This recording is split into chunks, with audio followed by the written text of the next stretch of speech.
దాదాపు 700 ఏళ్ల క్రితం. అది కేవలం ఒక పంట చేలు, చుట్టూ అడవి.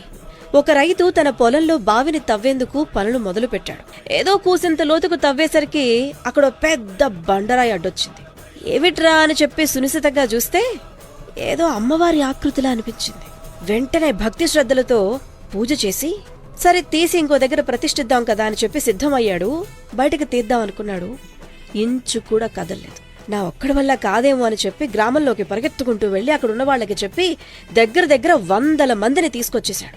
అందరూ కలిసి ఆ అమ్మవారి విగ్రహాన్ని కదిలిద్దాం కదా అని చెప్పి మళ్లీ ప్రయత్నించారు. కాని ఇంచు కూడా కదల్లేదు. దీంతో అమ్మవారు అక్కడే పూజలు అందుకోవాలని చెప్పి కోరుకుంటున్నట్టుగా భావించి రేణుకా ఎల్లమ్మగా అమ్మకు పూజలు సలపటం ప్రారంభించారు. కోరిన కోర్కెలు తీర్చే తల్లిగా రేణుకా ఎల్లమ్మగా, కొంగు బంగారంగా ఆ అమ్మవారు